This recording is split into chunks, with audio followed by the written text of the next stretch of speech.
Good afternoon, good evening, good night, wherever you are all over the world. We want to welcome our Facebook viewers to Conscious Raising Conversations. Thank you again for joining us tonight. We have another dynamic panel, very distinguished guests with us tonight, and we are so very excited that God would use us to share our journey, to share our experiences going through the grief journey. As I've said to you each night, or at least last week, we are waiting to go live on Comcast Channel 95 and Verizon 36, so we ask that you patiently wait just a few minutes and we will get started. Let me offer the disclaimer again to our Facebook viewers. First, thank you all who have reached out last week from part 1. I am so grateful that you are sharing how God is using Conscious Raising Conversations and our guests, their perspectives, their experiences, to help you, to affirm you, to let you know that it's okay to grieve.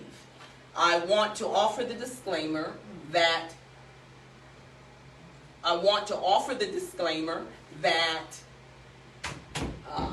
just lost my thought process, that this conversation is focused tonight on grieving spouses, but we do understand that we grieve in many different ways. Let me say good evening. Are we ready? In just a moment. Okay. So Facebook viewers, just hold on for just a minute. See, I can just be really straight with y'all. Y'all know that we're doing double duty. So we're waiting to go live on Comcast Cable 95 and Verizon 36. Okay. Good evening and welcome to Conscious Raising Conversations with yours truly, Dr. Penny Sweetenberg Lee. I'm again delighted that you have joined us tonight for part 2 of Embracing an Unwanted Identity, Journeying Through the Grief Process. We want to re-echo again that the emphasis tonight is on going through, because we believe that with God we can go through our grief and we can get to the other side. And so tonight we're going to get right into the conversation. I'm so very excited that we have these 4 distinguished guests. I want to say to all of you, welcome to the set, welcome to the show tonight. Thank you so very much for being with us. Let me introduce to all of you Mr. Leonard. I knew I was going to get that wrong. He's Leonard. Mr. Leonard Howlett from the Pilgrim Journey Baptist Church, Reverend Dr. Angelo V. Chapman. So very good to have you with us tonight, Mr. Howlett. And then I'd like to introduce Reverend Jean Braxton, who is from the Cedar Street Baptist Church. Her pastor is the Reverend Dr. Anthony Chandler. Welcome to the set. And then we'd like to welcome Dr. Cheryl Ivy Green, who is the executive minister at the First Baptist Church of South Richmond, and her pastors are Reverend Doctors Dwight and Derek Jones. Welcome to the set. And then we also have on the panel tonight Mr. Keith Westbrook. And Keith is from Speaking Spirits, Reverend Fred Wyatt. Welcome to the set. To our viewers, I'm excited tonight because we've been very intentional about who we invited. There's so many widows and widowers, and we know a lot of them. And yet we could not bring everybody into the set, but it was important that we look at age, that we look at gender, and so tonight I'm so glad that we have some testosterone in the group tonight. We have some brothers here who are also being very courageous, as we ladies are, about talking about our grief journey. And so I want to start first, and we'll go from left to right, starting with Mr. Howlett. I'd like you to briefly just share a little bit about yourself and about your spouse, and if you would like to tell how your spouse transitioned and how long ago it was, that will be helpful, I think, just to set some context. So we'll start with you, Mr. Howard. Okay. I have been retired for 33 years. I was a postmaster in Mechanicsville, Virginia, and my career was always in the post office. I did taxes for Jackson Hewitt and H&R Block. But I met my wife, we call her Miss Joe, in 1958, and we got married in that year. And we've been married ever since. But Joe was an RN, and she worked in the hospital, St. Philip's, and MCV. She was a head nurse on the 5th floor, and she took care of her patients. In fact, the nurses used to come to our house and said that if they get sick, they want Joe to take care of them. All right. She was a strong person, and she worked there for 13 years. Then she went into public health and worked the houses in the project, clinics in the project. She was the only one there, and she worked there until she retired. And they couldn't find nobody to take her place because everybody was scared to go to the project. But she went back for 3 days a week and worked those projects. And those people out there said they will look out for her, and they did. They always looked up for Joe. We call her Joe and Miss Joe. And they always took care of her. I got 6 nieces, I have 6 nieces, that really took care of us. You know, our daughter and son. My daughter lives in Chicago. My son is in Virginia Beach. She comes as often as she can, and he comes down every other week. But we are a close-knit family, and we love the Lord, and we belong to Pilgrim Journey Baptist Church. Amen. Yes. And Mr. Howland, you are a recent widow. How long have you been a widower? I got it in days. I said I've been a widow for 122 days. My. June, July the 8th. Her birthday is August 8th. She passed on July the 8th, and Saturday. And she had broken her hip, and she was rushed to the hospital. And they operated on her, and she recovered from the hip. Then she went into a nursing home in a physical therapy, and that's where she caught septic, and she had to go back to the hospital, interrupted her physical therapy, and then she came back to the rehab, and she caught the septic. I said she caught the septic, and then she went to another. She went to a place that only keeps her for 12 days because that's as long as they keep patients there. That's just physical therapy, and she was trying to get better, and she was trying to get stronger, and then let me get it straight. She went to a nursing home, and it was more nursing home than physical therapy there. And she told the doctor one night that her leg was swollen, and he said, "I'll be back to check on you." And next thing I knew, they had transferred her to the hospital up in Short Pump.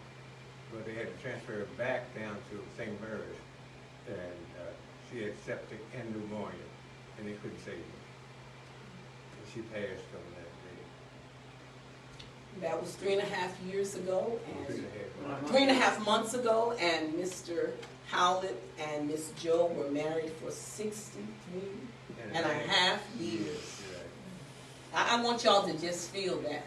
63 and a half years. We're going to come back because, again, this is a 1-hour show, and we're going to keep moving, but we're going to talk about that in just a few minutes. Miss Reverend Braxton. I'm Jean Braxton, and I am a native New Yorker.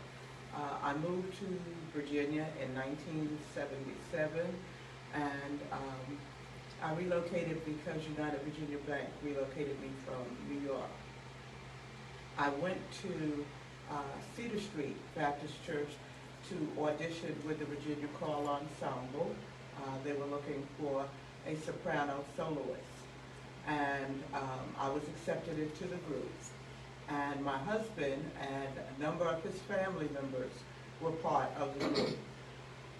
So long story short, we started dating. He became my friend, my confidant, my prayer partner, my church partner, my hangout partner, my everything. We were together 40 years. We would have been married 30 years had he lived. He passed away, and we're coming up on his 8th anniversary in a few days. He had major surgery and had survived the major surgery. And after the doctor gave him the good news about having gotten all of the cancer, we went about our normal daily activities for a day. And later on the second day, he said, "I'm extremely tired." And I said, "Okay, well, let's go to bed." And we went upstairs, and I could see the door moving, and I thought he was trying to get his balance. And when I looked at him, because we have a sofa in our bedroom, and I said, "Well, sit down." And when I turned around, even today, I can't begin to tell you what I saw. But I picked up the phone and started calling 911 and asked them to come right away. They were able to revive him for a few minutes, but by the time we got to the hospital, there wasn't anything else that we could do. We had great fun together, and as we go further, I'll talk about some of my survival skills. Yes. Awesome. Sure, I am Dr. Cheryl Ivy Green, affectionately known as Reverend Cheryl. I'm a transplant to Richmond and ended up here after attending Virginia Commonwealth University. Richmond is my second home. I am a widow, will be 15 years on December 19th, but it seems like just yesterday. My husband contracted lymphoma. We went through it the entire year of 2007, but it wasn't until July 2007 that he was diagnosed. Went through all of his chemo treatments and had one just before Thanksgiving that year. When we arrived in Newport News for Thanksgiving, he took sick, and the next day we put him in the hospital, and the next 3 weeks, 3.5 weeks, were just like an unbelievable journey. The morning, on a Sunday morning, 3 days before he passed, I'd gone to church. My sister-in-law had come in to relieve me, and she said, "The doctors want to speak with you," and they said, "He needs to go into hospice. He has a short amount of time to live." So 3 days later, I was coping with the death of my high school sweetheart that I met in Mrs. Morsette's class in high school, but who was certainly my life partner, who supported me in every aspect of the ministry work that I do today. So I am today because he was, and God allowed me to be blessed by him. And Dr. Cheryl, you were married for how long? We were married 17.5 years. I am Keith Westbrook, and also a native New Yorker, and been in Richmond since '81. I met my wife, Lori. We both were state workers. We met at a quaint spot over at what is it? One of the restaurants on Clay Street. I can't remember, but it was a nice restaurant. I can't remember the name now. And Lori was just a beautiful, beautiful wife and mother. Just a beautiful. She was my best friend. She was my best friend, and I miss her dearly. She was diagnosed in our 6th or 7th year of marriage with breast cancer, and she fought it up until the end. When I say just a best friend, talk to her 5 or 6 times a day, and just beautiful spirit. Her and I were co-workers in our ministry, Speaking Spirit Ministry. She assisted Pastor Inga, and I assisted Pastor Fred, and just loved us working together and being together. And to be diagnosed in the 6th or 7th year of your marriage, it was very devastating, but we got through it. She fought. She was supposed to live. When a woman, African American woman, receives a diagnosis of breast cancer, Triple H, it's a 3 or 4 year, but God gave her 4 more years, and I thank God for that. Amen. Gave us so we can get it together and with our son, and it's just a blessing. But again, it was just beautiful and courageous woman of God, and I miss her dearly. As I listen to your sharing how your spouses, your loved ones transitioned, I'm wondering if you could share with our viewing audience, what has your experience of grief been like? In talking to you, Mr. Howlett, you mentioned you were angry. Yes. And I want to affirm that that is one of the stages, and that it's okay to be angry. Could you share a little bit about your anger and why you were angry and how you have come through that anger stage? Yes.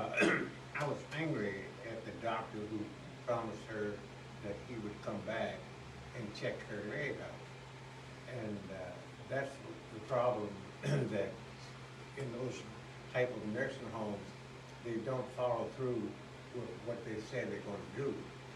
And I would encourage anyone, if you have to go into a nursing home, please keep close check on them and monitor them, what they're doing at that nursing home. Because there's a lot of old care at the nursing homes, but not all of them, but some of them are really bad. But I was angry for a while. Then after she passed, the anger went away. I know I was hurting myself being angry, more so than anything else. What did you do to help get through that anger? I just prayed through it. And Okay, so prayer. Yes, prayer. Okay. Prayer. And I forgave the doctor, and I prayed through it, and now I have no problem with the anger. To our other guests, what were some of your initial emotional responses and feelings? Anyone can share. I think for me, although it really hurt, it hurt more to see my husband suffering. He was a macho man. People didn't think that I knew how to drive because he drove me everywhere. Right now. When he started to decline in health, it was difficult, and I had to explain to my son, we could have had him here, humiliated because he couldn't do the things that he wanted to do. He couldn't be the man that he used to be. And for me, I would rather have him at home with the Lord than to watch him suffer. So it was difficult, and it's still difficult. Yes. But I know that the two of us were the only ones that knew the pain and the in and out of the hospital and the doctors. And he even affirmed when the doctor told him that he was cancer-free, that he had to go to an oncologist. And he didn't say anything, but he got in the hallway and got a little loud and said, I'm not going to another. And I said, but you've already been. And he said, well, I'm not going back. And the next evening, he transitioned. So I wanted him to be happy. I wanted him to be whole. And seeing him decline was not the way that I wanted him to be. I have found that that is another level of love that I can relate to you, Reverend Braxton, because my husband was suffering. And I loved him enough to support his desire. And his desire was, Lord, please don't let me suffer long. And so what I have shared with others is, although I didn't want him to leave, what I saw him go through, it was such a blessing. And I call it the graciousness of God. Right. That God would love him enough to take him out of his suffering. So that too is another perspective. Everybody may not experience it that way, but that is what helped me. Because every time I felt like my grief I was going deeper and deeper into depression, I would be reminded, but do you remember how much he suffered? And so I thank you for sharing that. I think you're going to say something. It's I was angry. I was very angry. I was angry with God. I prayed, I fasted, and this was my best friend. And even made pleas to God, you know, as she was in the hospital for this or that, and care and everything else. And I was like, God, you can't take away my best friend. You just cannot do that. Not at this time, especially with this little boy I have. And very angry with God. But they said you go through these things. And I just thank God that he is a merciful and a gracious God to let me go through my anger. And I thank God. What helped me was the ministry I mean with Pastor Wyatt and First Lady Wyatt. She both of them spoke to me and consoled me. Just gave me some things to keep myself, because I was in a dark place, very angry in a dark place. Yes. And part of it was going through therapy. Part of it was going through therapy to get through the anger, because anger not only appeared when it grief, but it appears. It's not there. Sometimes it's from childhood. That's right. It's trauma. The trauma comes back. I had an issue with abandonment, so that's why I didn't want my wife to leave me. My mother came to Virginia early and left me. I was in New York. My dad wasn't there, and here it is. I have this precious wife who I love so very much, who I knew would be there for me. And so that abandonment is, and I always say this, that God has a great sense of humor. Yeah. You know, Yeah. you have an issue with abandonment, I'm going to bless you. Yeah. I'm going to take you through this. And he did, and with the counseling from both pastors, they just said, why don't you go to counseling? And the counseling helped me get through this abandonment and my wife. But the anger also came from, because I promised my wife, this is something I wanted to say. My wife's father died maybe 3 years before I married her of a massive heart attack in Charles City County. He was rushed to the hospital here in Virginia. So she was in another job in Northern Virginia, so she didn't have a chance to say goodbye to her dad or even talk to him. And so when we got married, I talked to her about that. I said, I'm going to be here for you. I'm going to always be here for you, and I'm going to take care of you.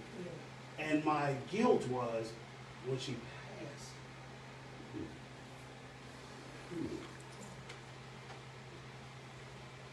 I didn't take care of her.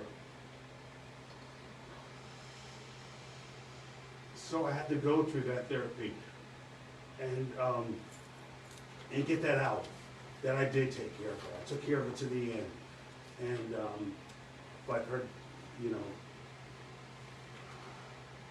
her death was because of body. It wasn't me, it wasn't my fault. I did everything I could to try to keep her alive. And that was it.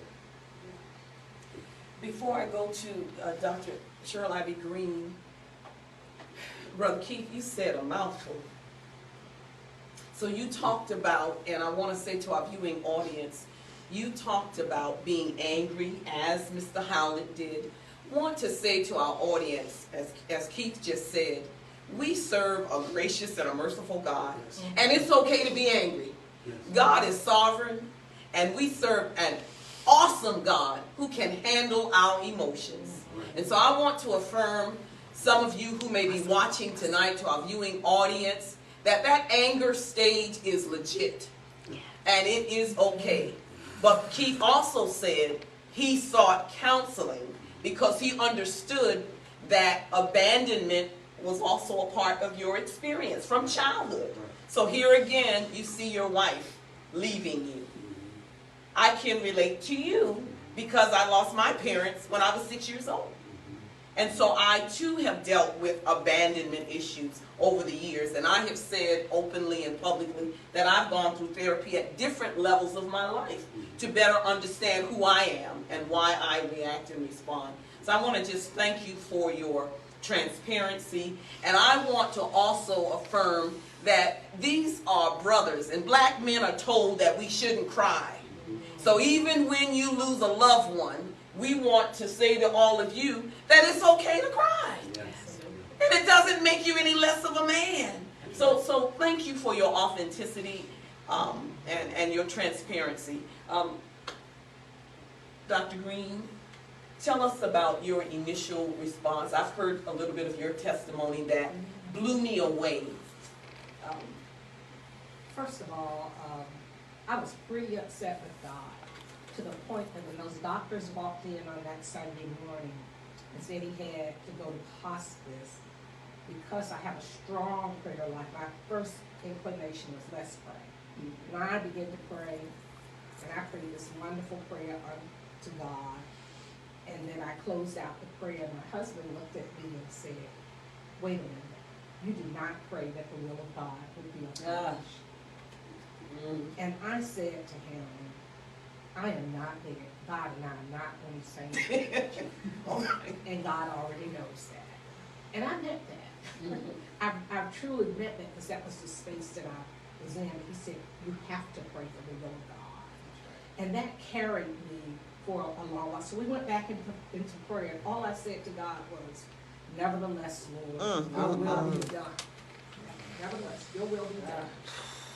But that played out in my life over the next several months. I was severely depressed. I would go, when I finally went back to work, I would muster up enough energy to get to the church and to get to services on Sunday. But inside I was broken. People would ask, do you have dinner plans? And I would say, I'm okay, instead of saying, no, I'm going home to eat cream of wheat or oatmeal because that's been my meal of choice. And I would lay it on that sofa in the family room, and I would have the blinds drawn. I would not answer the phone, to the point that one day my family drove up from Newport News, and they said, well, you won't answer the phone. So we decided to show up here. And I didn't seek counseling right away. I did later. But one Sunday, in my ritual of laying on that couch, because it was all the energy I could get together to go to church, I was praying on the pulpit, please, Pastor Joseph, do not ask me to pray, because I have nothing to give to the people. And on those days, God would have me pray. And just like him. God has jokes. Yeah. But one Sunday, my best friend called, and I walked over, looked at the phone, saw that it was her, and went back and got in my place on the couch. And then later I said, let me listen to this message. And so I listened to her message. She said, I want to help you, but I don't know how. And that day, I picked up the phone and said, I think I'm depressed. And she said, now we know what to pray for. And then I began to share that with my pastor. He suggested the counseling. And that helped me to begin to get over that deep place of depression. But it was 6 years in the making before I finally really felt like myself. I want to sit there for just a second because, Dr. Ivy Green, I've heard some of your testimony, and I want to say to our viewing audience that these are all powerhouses. These are folks that the Lord is using mightily. And she's a major player. She has worked for the city of Richmond, for the mayor. She's an executive minister, etc. You still did your work. You still went to work every day. We talked about wearing this mask that grins and hides. How were you able to do that? And then to hear you say when you got home, the blinds were closed you shut down and you knew you were depressed? I was worn out. I was so worn out because it took so much energy for me to see people and minister to people who were grieving, and then have to come home and deal with my own grief in that house of no children and just me and my thoughts. No children. No Keith, children. I'm coming back to you about No children. children. No children. Me and my thoughts, and not always ready to have conversation with people about what I was going through, but people could see that I was hurt. They said, there's something in your eyes that allows us to just see you are really broken. And I was really broken, but, you know. What advice, Cheryl, would you give to our viewing audience about when you're not ready to talk? Is that okay? And what should they do? Well, it is okay, and those of us in the ministry, and I'm sure Reverend Braxton knows this, there's something called the ministry of presence. And so, I needed some folk that if I woke up at 2 o'clock in the morning and I was so beside myself, looking out the window, trying to, I don't know what I was looking for, you know, just walking nonstop. But I needed some people that I could call at 2 o'clock in the morning. That's right. And say, I'm having a moment. Yeah. Can you walk me through this? And it is just good to have those people who don't require you to do anything but be able to pour out, and that they are your presence even by phone, or will even jump in their car and say, I'm coming to spend the night at your house. Yeah. That was so helpful to me. And then I sought that counseling, and when I went to the counselor, she said, but you have a plan. You just have to make sure you work your plan, because my plan was that when I got like that, I would call somebody. Right. And that began after my best friend called and said, now we know what to pray for. I began to put in place a plan for when I felt like I was sinking, because the truth be told, on some of those days, and maybe some of you can relate to this, I would say, Lord, just come get me too, because this is too hard. This is too painful. Yes. And I don't think I can take another day. Yes. And there are those who get to that place. Our guest last week, Pastor Yvonne Bibbs, said that her initial was she was so blown away at her husband's death because it was so unexpected, like Mr. Howlett, that she said she took time away, 16 weeks. But she didn't know what she was doing. She didn't know her name, and she just kind of really wanted to go with her husband. So that does happen. Mr. Howlett? Yeah, unlike your other guests, I was married for 63 and a half years. And that was a lifetime. Yes, sir. In fact, people used to ask me, what's the secret to you being married so long? I used to joke and say, selective hearing. Selective hearing. Selective hearing, and so one lady said that she had selective hearing too. But we enjoyed each other, and we were blessed with 2 kids and grandchildren. But I didn't grieve as much. I don't think I still grieving in a sense. Absolutely. I'm still grieving, but I'm getting so I can sleep a little longer at night, and because I couldn't sleep at first. Yeah. 63 and a half years. Y'all been married longer than I've been alive. Yeah, God willing, I'll be 60 Okay. January 29th, 2023. Yeah. I can't help but say this. The scripture declares, for this cause shall a man leave his mother and his father and cleave to his wife, and the two shall become what? One. Help me, y'all. One. You talk about oneness. Yeah. 63 and a half. Yeah, we started looking alike. That's what they say, right? When you've been together so long, you start looking alike. Yeah, right. So 63 and a half, 30 years, Reverend Braxton, 17 years, 17 and a half, and 13 years. So we were not neophytes, and 30 years for me, by the way, 30 years. And one of my feelings was always, and I'm just going to say this, when people ask me, what does it feel like? I said, like half of me woke up one day and walked away. My And I'm God. still looking for it. My. And I, Very good. yeah, Very I'm good. still looking for it. Reverend Braxton, talk to us. And one thing that you said, I do congregational care at Cedar Street. And I keep asking God why. Because as I shared with Dr. Sweetberg, it takes a lot. And I have not learned how to help someone without taking it in. Yes. But I always say to people, let God's will be done. And whatever your lot is, say that it is well with your soul. Yeah. And that's hard for people when they're ill or they're grieving or whatever. But that's what I truly believe. Whatever my lot is, Thou hast. it is well with my soul.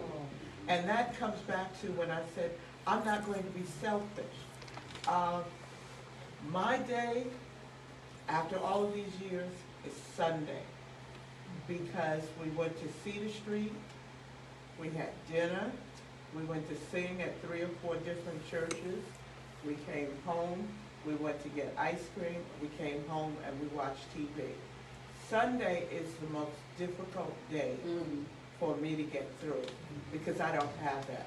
I have 2 boys, I have 2 granddaughters. One of my sons really isn't sensitive enough to understand the lonely part. They'll say come to dinner or do something like that, but he really can't grasp the Loneliness. And that is, that's something that I don't know how you get over it. I move about and I'm almost like you, and I think sometimes I'm just a robot. I'm going through the motions. I don't know if I'm really taking it in, but sometimes I'm just moving and I'm moving and I'm moving. And let me stop you there because you said you're going through it. We don't ever get over it, right? Right. Grief, you don't ever get over it. You Right. just learn how to cope and move through it. That's But right. that loved one's absence, you never forget it. Right. So I loved how you just said that. You're going through it. And then you have to be careful, audience, that don't let anyone tell you Yes, right. how That's to right. grieve. That's right. Because the first thing everybody said was, you need to move out of that house. It's too big. You don't need to be there. And I said, you can't take my husband away and then take me to a strange place. Right. That was too much for me Right. to try and digest. We had considered moving to a senior area, but it didn't happen. So I said, no, his presence is here, and I need to be here where his That's presence good. is. I need to be comfortable here. And if you take me to a strange place, I don't think I can handle it. Right. I want to come back to asking whether or not, were there any immediate decisions that you made following your spouse's transition that if you had to do it all over again, you wouldn't? For example, I want to come back to that, but I want to catch, because I want to make sure that I don't leave this conversation tonight about without talking about children. And Keith, you have a 14-year-old son now, but your son was 10 years old When his mother passed. when talk to us about how, as a parent, a father, now a widower, having to now raise your son, your child by yourself. What has that experience been like? And tell us how your son coped, or how did he handle the initial announcement of your wife's transition? I am blessed. I'm blessed to have a great son. I say that. In the ministry that we were in, he was taught. He was there since he was maybe 2 or 3, but he was taught just certain things, Bible, biblically, and I would just reinforce those things when he came home with God's word, and his mother, she would do it too. A particular curriculum they have at Speaker's Word Ministries, blessing the children, and even about death, in itself. So I asked, when my wife passed, I asked Pastor Wyatt to come with me to my home, because I was so afraid. I didn't, his response at 10 years old, I was just, I was like, oh, can you please come? So Pastor Wyatt came with me to the home. And we get in the home, and my son just got out of school, and I said, you know your mom, Skylar, I don't know what to say, but I'm just letting you know your mom just passed. He looked at the both of us, and he just put his arms around us and said, don't worry about it. Y'all don't have to worry about it. She's in a better place. God, Your 10-year-old son my 10-year-old. saying this to y'all? God has her, and she's not suffering anymore. My mind. And so, Pastor Wyatt looked at me, I looked at him, we shook our heads. I was just amazed. I was like, oh my God. He's comforting us when I'm trying to comfort him. And that's why God is just so good. And I just thank God for the teaching and what he was taught. And the training that I reinforced with his mom, because she had a conversation with him too, before when she knew she was in hospice. And he just received it. And he, to this day, we go to counseling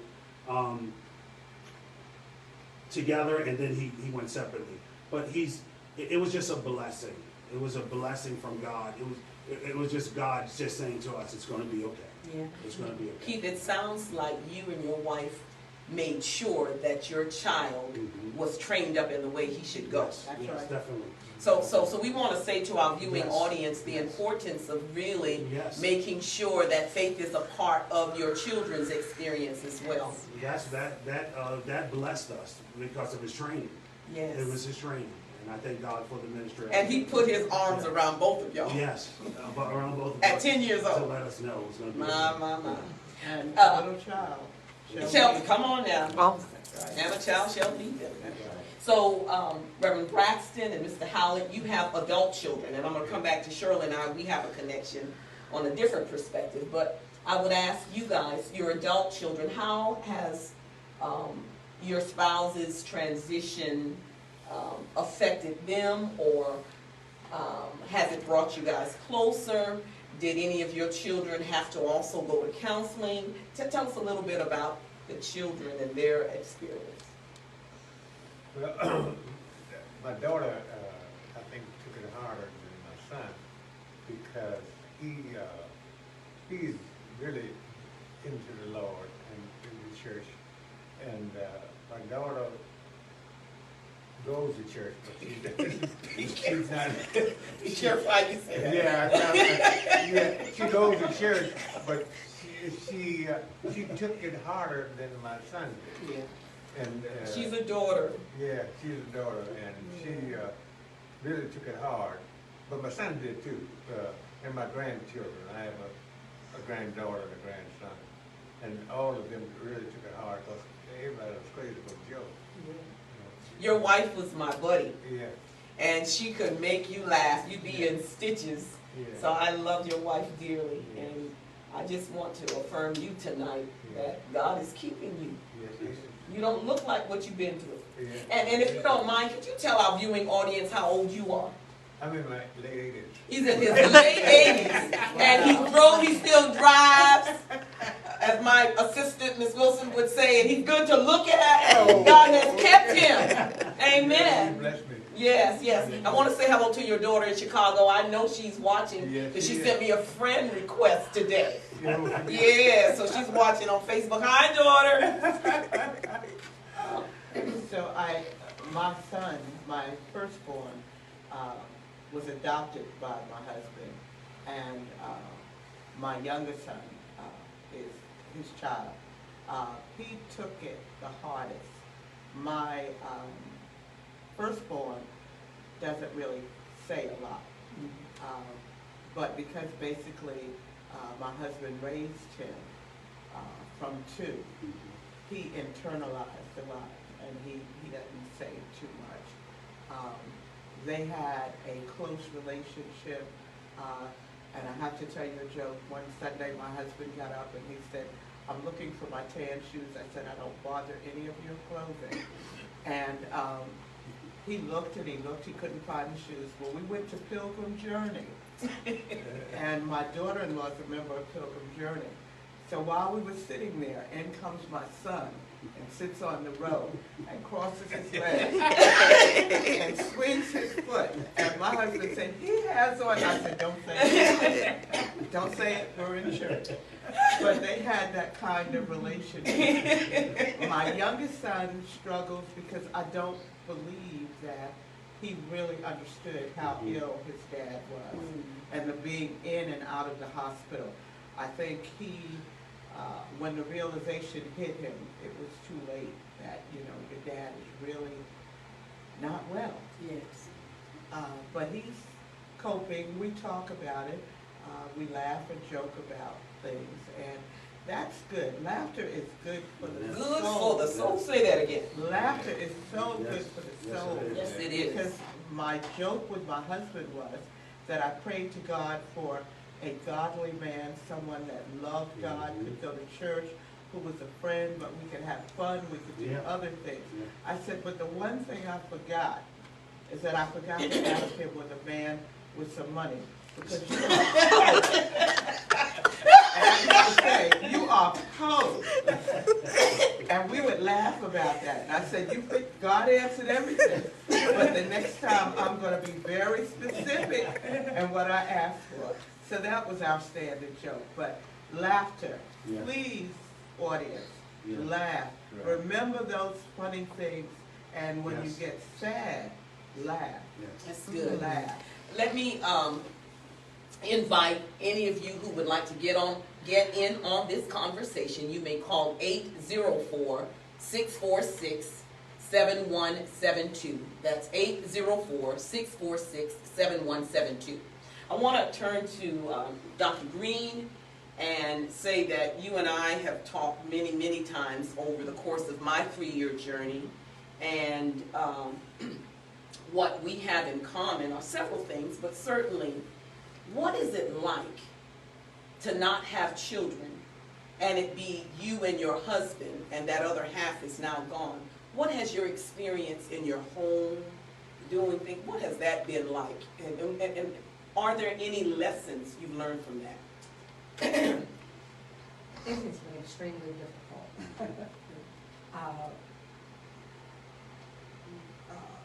Like Reverend Jean, I chose to stay in the home. But that comes with taking on all of those assignments that he so lovingly did that I didn't realize what he was doing when he was doing it, till I had to take the car in to have it serviced or to have it inspected, or I had to call someone to have the house power washed, or right now, like the thousands and thousands of leaves in my yard. My goodness! I had to go through many contractors and repairmen before I could find people who didn't want to take advantage of me. Stuff that your husband just did Yes. aimlessly. You just didn't even know that he was handling it. Now it's all on you. So there were moments where I was feeling like maybe I should sell this house, because it's just too much work, the upkeep. But I had that same sense of peace here, and it took me a while to let go of that person. Matter of fact, I just had the entire house painted, including his man cave, which was a major feat for me. And 17 years later. 15 years. 15 years later. You I just did. had some rooms painted, but I had closed the door to that man cave, and I would only open it to throw something in there because I didn't want to go in the room. And I had windows put in, and the day that the installer came, he said, "Mrs. Green, there's some pictures still hanging on that side window in the room over the garage." And I said, "Really? Oh, let me go check it out." And so I went in, and there was a picture of us on our wedding day. There was a picture of us where we had attended my pastor's, I want to say his 35th anniversary day. And then there was a picture of his grandmother.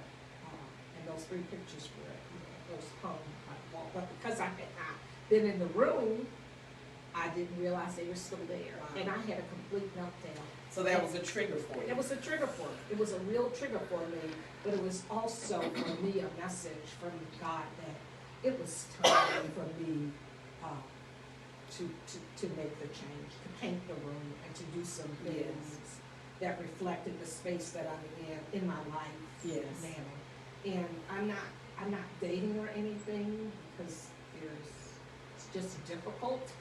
that whole having to accept that single status was a struggle for me. And the first time I had to check the single box, I was with a friend who went with me to fill out some paperwork, and I was like, I'm not single.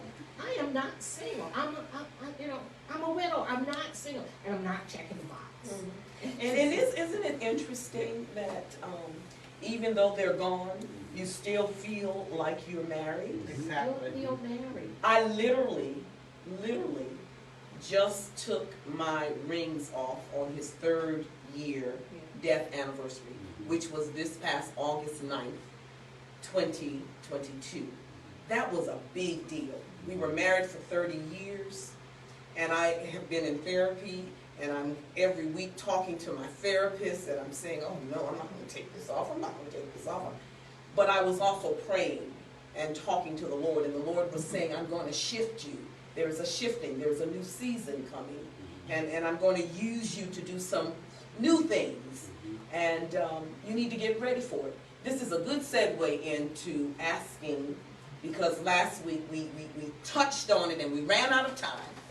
But what do you say to those who say, are you going to get married again? And everybody doesn't have to answer this because some folks may not be ready to even have that discussion. But those who make dating, will you get married again? How long did it take you to take your rings off, or are you still wearing your rings? Talk to us. It's going on, it's the 4th year, going on the 5th year. So, 2 years ago, I started dating. Met a very nice young lady in my church, and we started talking. But it was important that you set certain things, not disrespecting her memory, That's right. not disrespecting her as a mother, and my son. So the whole part was accepting me with this young man, accepting and not being fake or phony, but accepting that, knowing that I come as a package, That's right. and you must love him as if you love me. All right, say that to the camera. Tell the viewers. You must love him as much as you love me. So those of you who Right. are dating and looking for others Right. and significant others, he's like, we come as a package. We come as a package, and that was important. Better That tell was important. somebody. And it was important to have that conversation and to make sure that I'm not disrespecting you, but I just want to make sure the memory of his mom is kept. Yes. And if you can accept that, it's not disrespecting you, and she did, and she did that, and that's the whole thing. But you have to put it out there. That's good. You just can't go in it and just think that the person is going to be what you want, but you have to go in there and say those things. But it was important, and it's going good. That's Okay. good. It's going good. Good for you. I bet that was a big step. Any other conversations? Well, Keith is very good friends with my godson Justin now. Yes. And Justin says that I have issues. And no one was going to put up with me. My husband's nickname was Pap. And no one was going to put up with me like Pap. So he said, you could forget it. Nobody's going to date you. Nobody's going to marry you. So Pastor Justin House told you that. Don't talk about my friend. I do have issues. There are boundaries that I'm not going to let anybody cross. So talk very quickly because our time is running out. But Reverend Braxton, can you say to our viewing audience about those of us who are these strong women and we have our own way? Can you talk to them about that? And is that okay to be that way, or have you found that there's some times when we need to adjust? I think I need to adjust a little bit, and like Dr. Green, the car broke down the other day. I have no clue. I'm not trying to be the macho person. I need someone to help me. I would like to have a companion, I don't think I want to get married again, but I would like to have someone to go to dinner with, to go to the movies with, go to church with. All right, y'all heard it here on Conscious Raising Conversations. She's available. She's single. And she's not going on one of those dating apps. Right. Not at all. Not at all. Not at all. Listen, Jean and I have the same birthday. I think you're the 30th, The 23rd. the 23rd, and I'm the 29th, so I know her personality very well. I'm not going to ask you that, but if you want to answer anything, Mr. Howard. No, I'm old man. 63 and a half years, man. Yeah. In your late 80s. Yeah.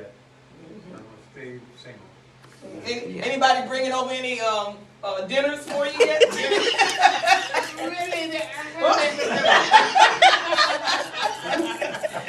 You think? Yeah. But, I know you. But I have 6 nieces that take care of me. So, you know, they bring me food and stuff. So I'm well taken care of. Amen. Yeah. Amen. The Amen. only time I'm alone is night. Yeah. You know, I haven't gotten used to that yet. Because of this, so. It's tough. Yeah, it's Yeah. nighttime. Yeah. Alone I guess we myself. could all relate to just, the whole not sleeping.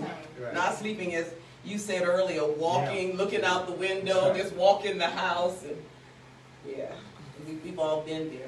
We used to watch Blue Bloods every Friday night, and for 8 years, I haven't been able to watch Blue Bloods. That's Tom Selleck, It's- that's one of my favorites.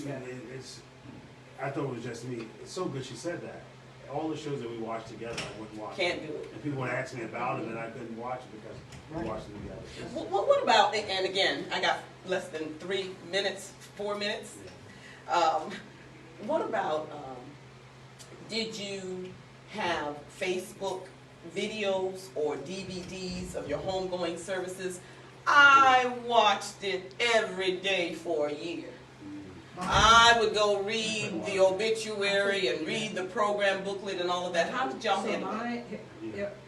I did not request that it be recorded, but it was recorded, and someone who sang at the service wanted a copy, that's how I found out about it. And I was like, no, give me that back, that, they shouldn't ask me, but the media to assume I wanted a copy, but it is still in that nice. You little never scene. watched the show? I never Never watched. watched. Wow. I never, You even I can't? never, I never watched. Wow. I So never again, we're watched that. showing different perspectives and different ways in which we cope. I need you each to take 30 seconds to share something that you want to make sure our viewing audience takes away about grief, about the journey, what to do, what not to do, what wisdom, any nuggets, any advice that you want to say. Something you said earlier, Mr. Howard, was make sure that you don't leave your family members alone in the hospital, but certainly in those nursing homes.